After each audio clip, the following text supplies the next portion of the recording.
Welcome to this explainer. Today, we're looking at something that literally shapes the physical and social world all around us, the architecture of data-driven governance.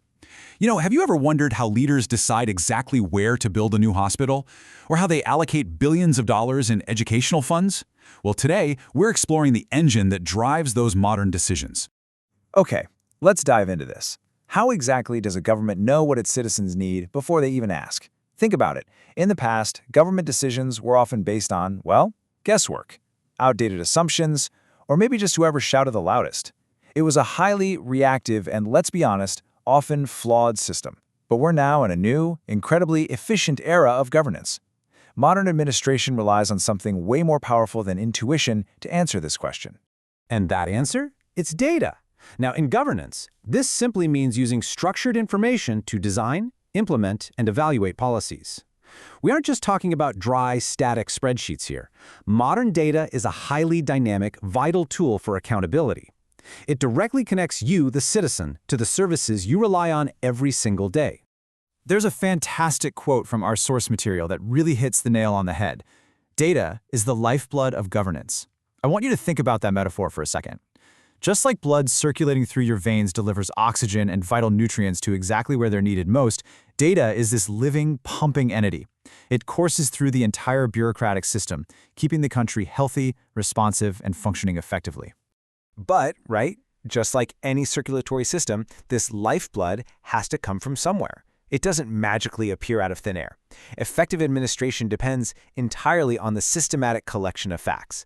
Without a constant, reliable source of fresh information, the whole system of governance would just flatline. So where exactly do our governments go to source these facts? They basically pull from two main reservoirs. First up, there's primary data. This is the fresh, on-the-ground intelligence. It's the stuff gathered directly via the national census, large-scale citizen surveys, or targeted field studies. Then you've got secondary data. This is where governments utilize existing digital repositories, past reports, and routine administrative records. Putting both of these together gives policymakers a really comprehensive, real-time snapshot of the nation. So, what do governments actually do with all that gathered information? Now, what's really interesting about this is the clear rule of three framework. In modern administration, data doesn't just sit in a dusty hard drive somewhere. It plays a very specific, threefold role. This trio forms the core engine of modern governance, driving exactly how a state interacts with and serves its people. This is where theory actually becomes reality. First, data provides evidence. This ensures that sweeping decisions are grounded in hard facts, not just political assumptions. Second, it creates transparency. Open data platforms strengthen accountability, allowing citizens to actually monitor government performance. Basically, you are empowered to see exactly what your leaders are doing with your tax dollars. And finally, it enables prediction, using analytics and tech tools to forecast future trends. It's not just about knowing what happened yesterday, it's about actively preparing for tomorrow. Let's zoom in on that last crucial point for a second: predictive governance. Instead of just reacting to crises as they happen, leaders are now using advanced analytics to predict healthcare needs long before a disease overwhelms the system. They can anticipate educational shifts for the next generation, track environmental changes to prepare for natural disasters, and even forecast complex economic cycles. They are literally looking into a data-driven crystal ball instead of just guessing what the future holds. However, predicting the future and building solid policy requires a bit more than just cold math and algorithms. To get a truly holistic view of governance outcomes, you absolutely have to balance the hard numbers with the human element. If leaders only look at the math, they completely miss the actual heartbeat of the population they're trying to serve. And this is the exact balance we need. Combining quantitative data, the measurable indicators like GDP growth and national literacy rates that are essential for tracking scale, with qualitative data. That's the information that captures real citizen experiences and complex social dynamics. This is exactly where your personal experience becomes a vital qualitative data point. It's the difference between a government knowing that a new school was built and knowing how that new school actually changed the fabric of the local community. Of course, all these numbers, forecasts, and personal stories are practically useless if no one can actually understand them, which brings us to a completely accessible 100% complete donut chart.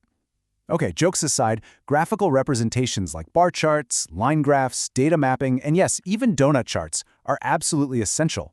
They translate massive, complex datasets into accessible formats.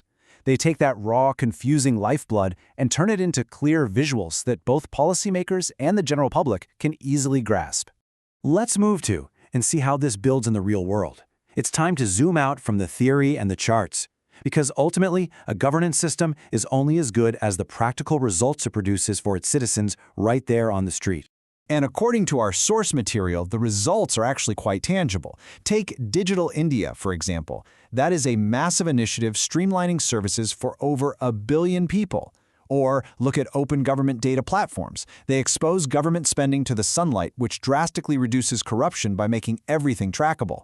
And then there are smart city dashboards that monitor traffic, water usage, and energy grids in real time.